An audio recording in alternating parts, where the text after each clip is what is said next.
everyone. My name is Elise. I am the founder of the Sober Curator. And on our website, we have a special section that is dedicated just to non-alcoholic beverages. And today I am so excited to have Edna's here and Nick Devine, who hails from the north. So I am normally based in Seattle, and he is up in Vancouver, Canada area, just north above me. And Nick, go ahead and introduce yourself. Yes, so thanks for having me on. My name is Nick Devine. I'm the co-founder of Edna's non-alcoholic cocktail company. As you said, yeah, we're based in Vancouver, Canada, on the west coast there. Yeah, so we're a very new company. I just launched it in, well, really the spring of this year. So we're only about 8 months, can't do the math right now, 8 or 9 months in, something like that. And yeah, it's been a roller coaster. It's been great. Like the feedback's been phenomenal. We've just been at festivals and shows and all sorts of things, and the feedback's been nothing but positive, really. And so yeah, we're excited to be out there as a brand. Well, I'm so excited. I have so many questions, and I have done some sleuthing through the website. But talk to me a little bit about how you came up with the name Edna. And I love the vintage design of the artwork. But how did you come up with the name? Yeah, so well, so I have a business partner too, who's also called Nick, who's also an expat Brit as well. So just to confuse things a little bit. So I told him about my concept and the idea and everything, and he's all about it. You know, you go through that stage. What should we call it? You know, and you're throwing a few ideas around. Most of them are terrible, but you know, I kind of came across this, and I kind of like the fact that we were both expat Brits, and I've always been a big fan of Cockney rhyming slang, which I'm not sure whether you're familiar with it, but it's a way of talking in rhyming slang, basically, in East London. If you've seen the movie Snatch with Brad Pitt, or those kind of Guy Ritchie movies, that, you know, dog and bone is the phone, and trouble and strife is the wife, and things like that. Anyway, Edna is Cockney rhyming slang for beverage. It's not a very commonly used one, but Dame Edna Everage rhymes with beverage, Edna for short. So it's not actually named after my grandma or a favorite auntie or anything like that. And then when Edna, my business partner was like, really, Edna? And I'm like, yeah, but then I think it grew on both of us. And we kind of like the fact we have an old fashioned sort of theme that goes with our cans and our branding. And Edna kind of fit into that, because I think everyone does. It's quite an old-fashioned name. Apologies to anyone called Edna who's young, but it's an old-fashioned name. I think most people have a granny or a favorite auntie, as I alluded to. And yeah, then it just stuck, and then it becomes a working name, and yeah, we couldn't think it'd be anything else now. It's yeah. I think it's great. It's super catchy. I love the logo. I love the font treatment. Talk to me about the different flavor profiles that you have. Yeah, so this has been an idea of mine for a long time, even though we're a new company and really just launched in the spring of this year. It's been brewing for a long time. I no pun intended.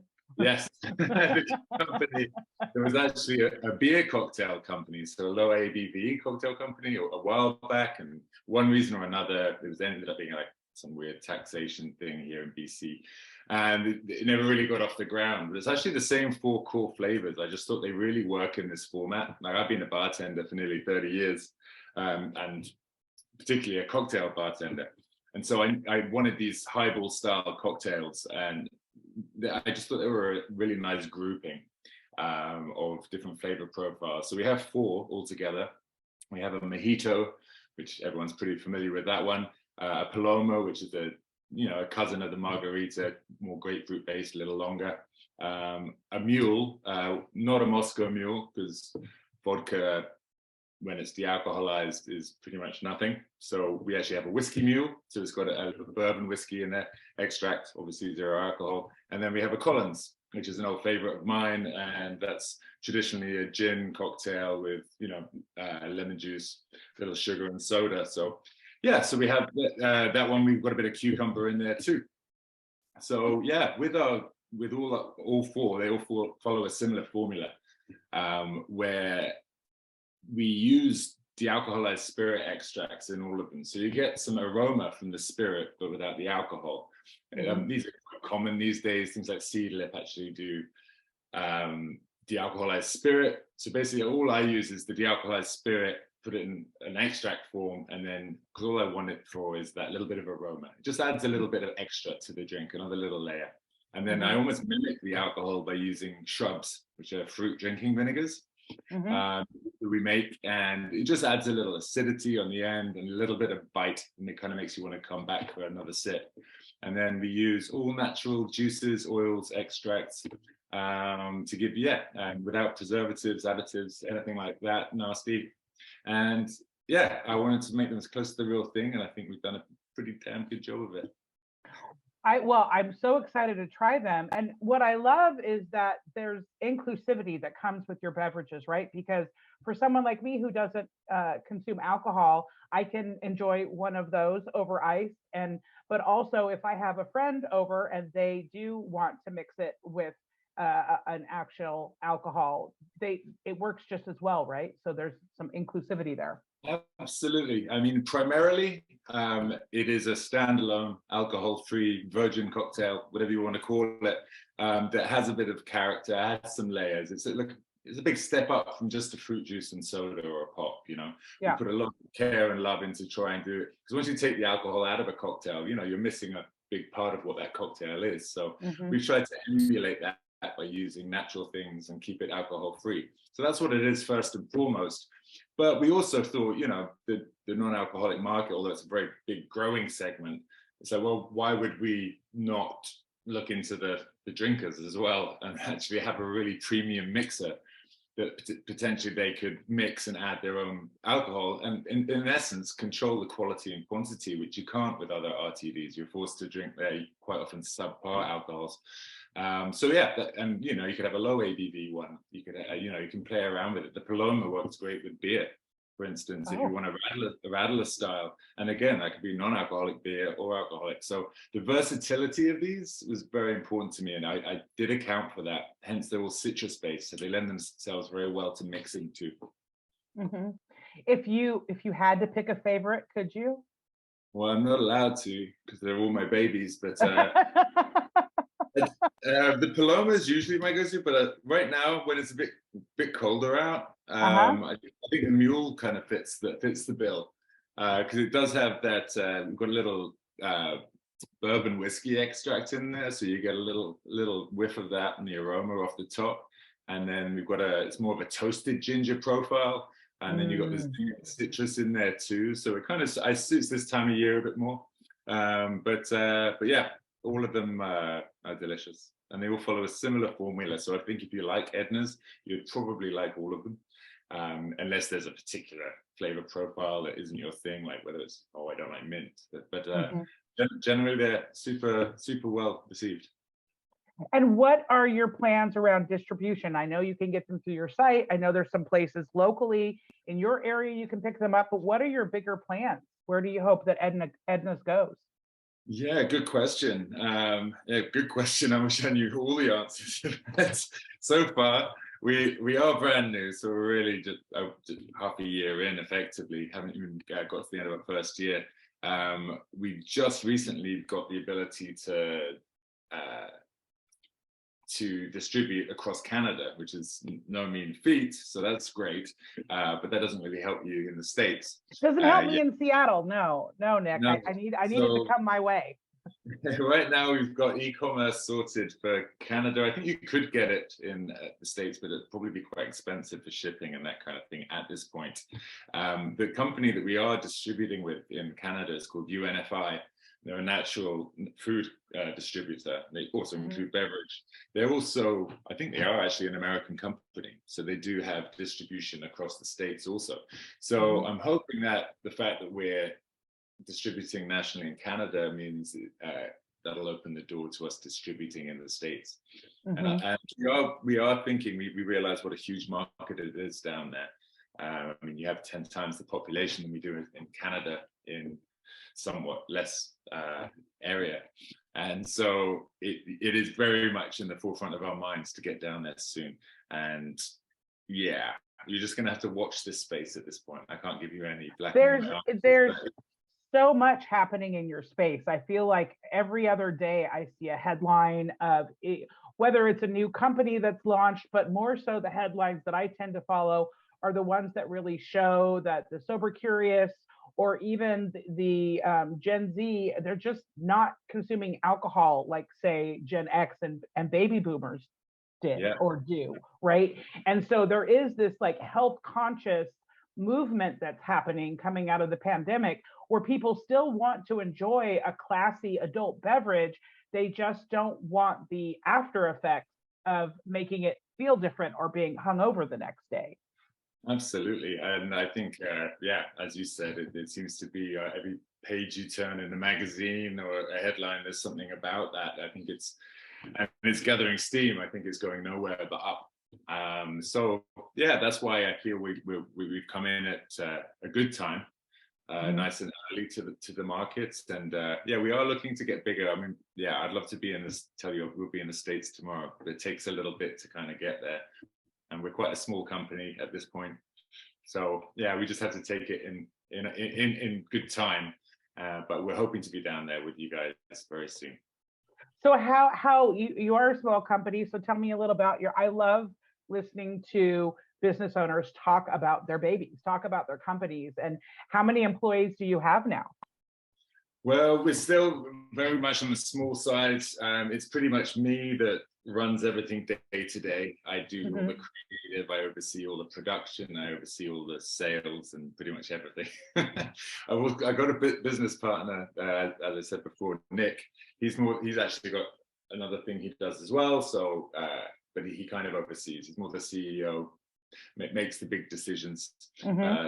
So I don't have to.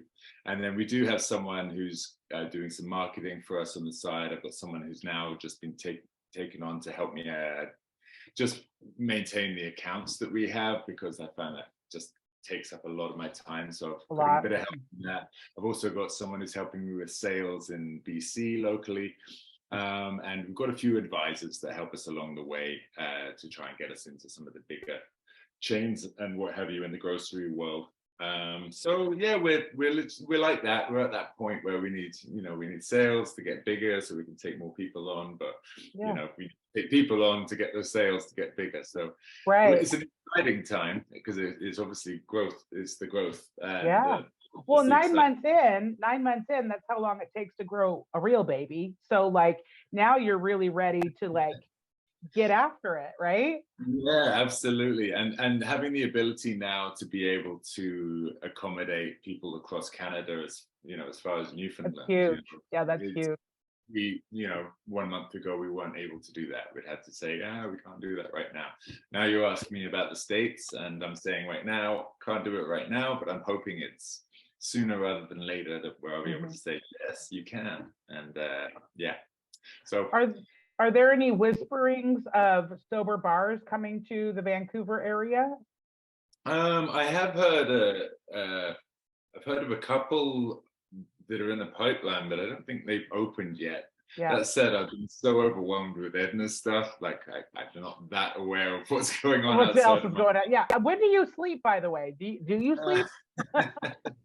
It's been a while. It's been a while. But yeah, there's been a few rumblings. I know that in some of the bigger metropolitan areas, certainly in London, I know of, in New York, Los Angeles, and then I read somewhere the other day that there's one opening in San Diego, and I do try and keep abreast of what's kind of going on. There's a few things here. There's not so much actual like permanent locations, but a lot of pop-ups we have here. Pop-ups are very popular. And I know a couple of girls in Montreal that do those kinds of things, that sell our products actually. And there's a few pop-ups that happen, and we're actually thinking of doing an Edna's pop-up at some point, but it's just one of those things that's fallen to the wayside because there's just not enough hours in the day. But well, when you do, I hope you'll invite me up. I'll make the drive. It's only a couple of hours. Oh, excellent. Cool. It might be ideas to do with it seems that every month has some sort of sober connotation. Oh, yeah. There's always, no drink November, don't do it December, dry January. It doesn't matter. People can make it up anytime. Yeah. But I think Dry Jan might be the oldest of the lot. It's up there with Sober October, I think.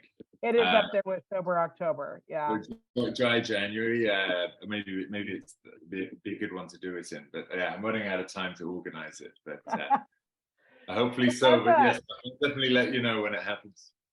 So as a long-term bartender, how many, obviously you saw the need, I'm sure over the years, as someone who I haven't drank in over 16 years, alcohol, right? Good for And you. and I still, I'll hear from people, I'll be like, oh, do you want to meet for a drink? And they're like, oh, I thought you don't drink. And it's like, well, no, I still consume beverages, right? Like I'm not completely dry, right? I'm not dehydrated. So what have you seen over the years as an industry, and where do you see it going? Yeah, I mean, going to what you said, I think people do think that because I think there's still certain stigmas around not drinking, that they think people have like potentially like they have massive alcoholism problems and they can't be, because there are people like that. Yeah. You can't be anywhere. Oh, do not open a bottle. I remember, over the, oh, you don't even open a bottle of vodka in a Uncle Jack or whatever. I made that up. You know what I mean? So I think people kind of think that and associate that. But whereas I think there's been a real shift in education where it's not really just about that. Obviously, that's a part of it, but a lot of people are just doing it. They want to be healthier. It's a lifestyle change. It's I don't want to wake up and feel like shit. I want to drive my car home. Things like that. And I think people, it's become, it's just become generally more accepted, and that's what I've seen. And I think what really helps with that is the fact that I think a lot of bars, especially the better cocktail bars, do have a zero proof or low proof part of their menu that they've actually paid attention to, because it used to be they did not. And in a way, that's where Edna's kind of fits into the ready to drink category, is that yes, there's always been an option if you don't drink, but it's, a Coke, a Sprite. If you're lucky, maybe a cranberry soda if you're feeling exotic. If you're lucky, if you're lucky. So that's where I wanted to fit in with these guys. And I've got ideas to make other flavors and, expand our line to give more variety. But yeah, that's kind of the way I've seen it. I just think it's become a lot more accepted by society in general to say it's okay not to have a drink, because there's always been these peer pressures associated with it too. And you see that certainly from my side of the bar. You see that a lot, especially in young men who kind of, it's all like, oh, come on, you got to have a drink. They're always like, you feel almost like forced in, or if you don't have one, you're not one of the guys, or something like that. It's a bit sad, really. So I'm glad to see that change. Society has maybe grown up a little bit and realized, we can make sensible decisions and it's okay. Yeah, and as someone who is a non-drinker, like I just want to feel a part of. And when they don't have options, or the only options are Coke or water, and I usually end up in a different glass than everybody else, so then now it's like there's more focus on me as a non-drinker than what I would want. And yes, there are some people that can't be around it at all. But for someone like me, it's like I've been navigating this space for a long time now. I don't think that your alcohol beverage is going to jump into my hand. Like I can handle it, right? And so it's just so great that there are brands like yours that, I could still be at an event, be at a social gathering, and I could still have a fun can in my hand, a fun beverage with a pretty glass and garnishes, and have an elevated taste profile, right? And be getting to celebrate alongside everybody else.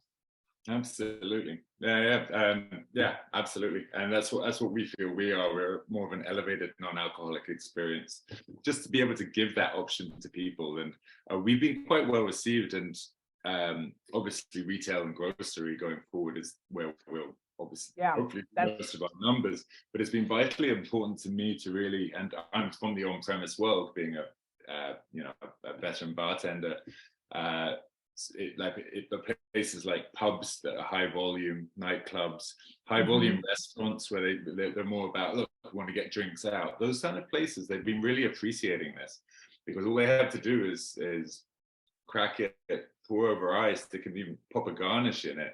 And you've got a really good cocktail. Like, I've got pretty high standards. I wasn't going to do this and make something that was subpar. I wanted it to be something I was proud of, Yeah. Down in Seattle, being such a tech market with, I don't know if you know this fact, but there are more people in Seattle that own dogs than have children.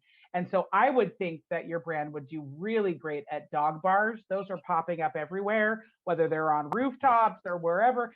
So there's, they still have drinking options at the bar, but it's a bar for your dogs. I think you would go great at those locations.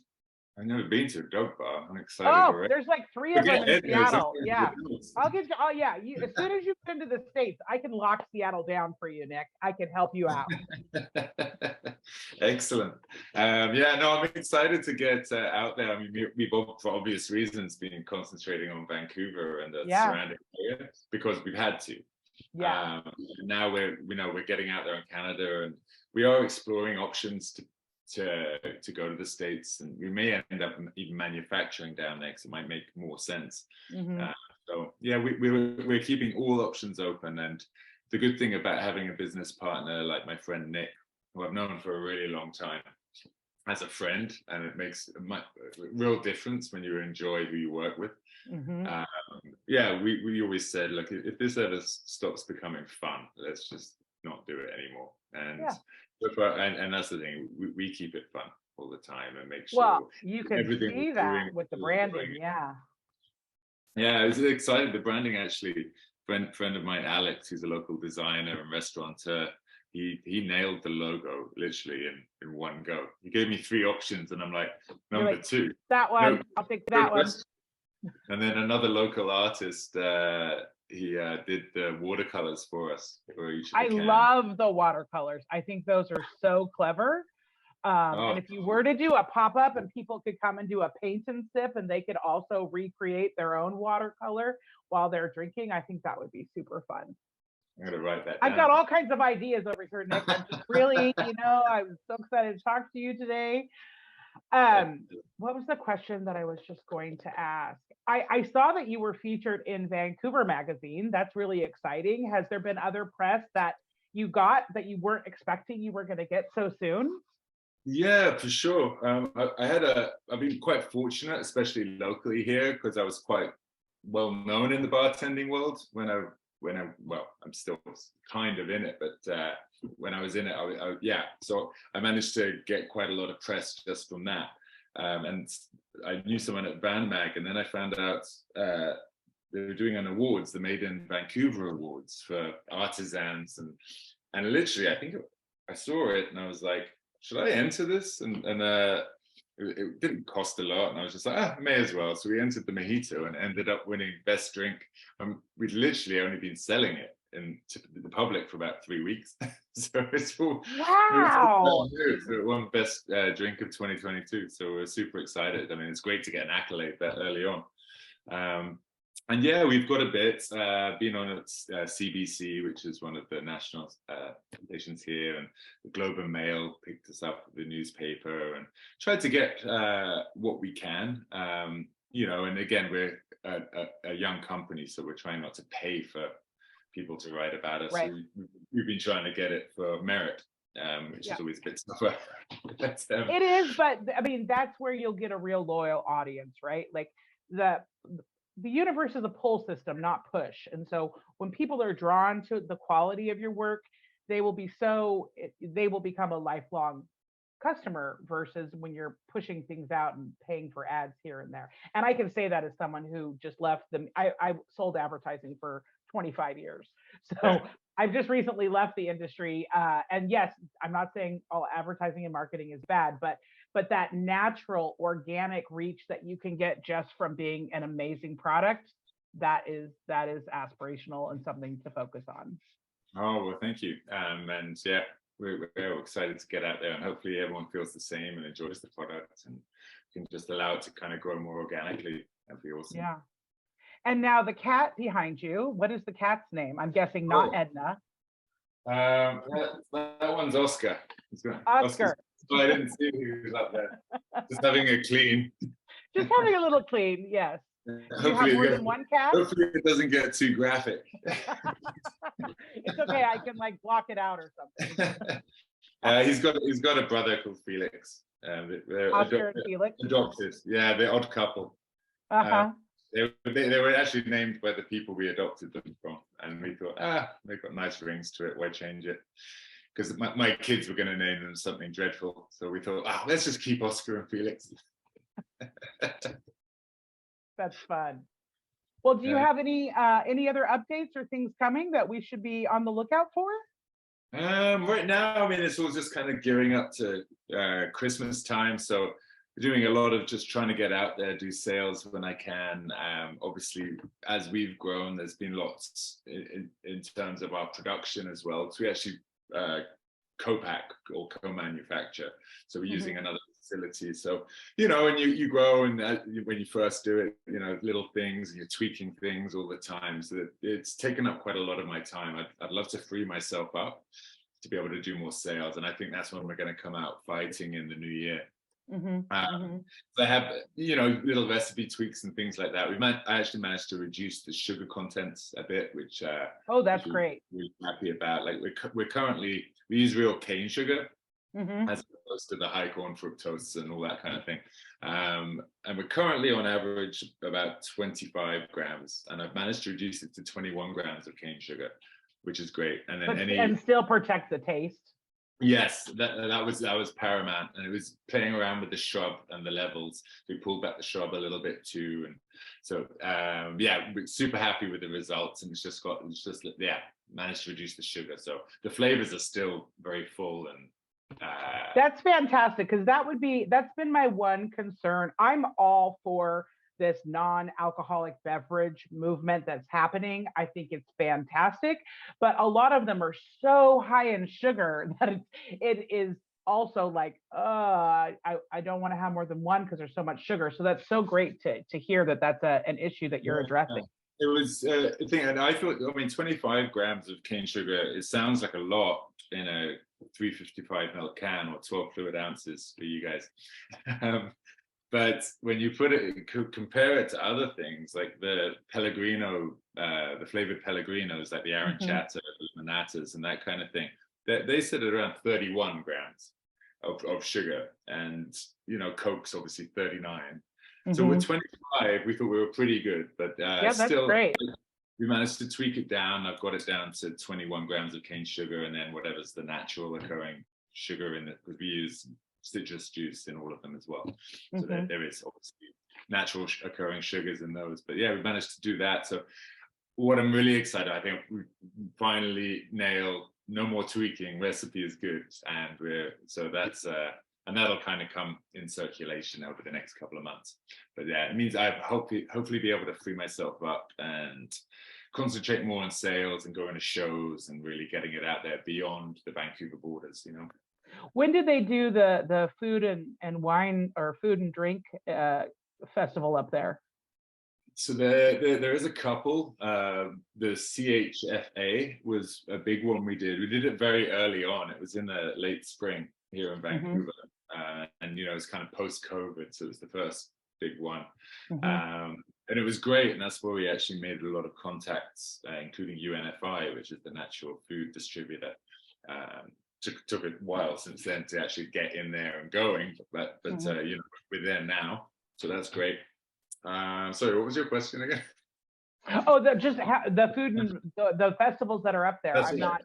Yeah, so COVID, I don't know what still happens and what doesn't happen anymore. Yeah, the really big ones, Toronto host them as well. So we might go out of the Toronto ones. I think those are the biggest ones. There's a Restaurant Canada show, which is a really big one. So that'd be great for all on-premise places. And then just for the general public, and then grocery and retailers, the CHFA one, we might go out to that one too. But yeah, I'm definitely excited to try and make inroads into the States. I think that's fantastic. It's really important for our growth, for sure. Well, as you add more flavors or come into the States, I want to be first on the list that you give a call to. We've already written it down. I've got watercolor painting and dog bars. And dog bars, yes, I'm here. I'm here for you, Nick. I'm just getting started on my ideas, so I'll start a Google share drive for us. Just kidding. Keep them coming. Keep them coming.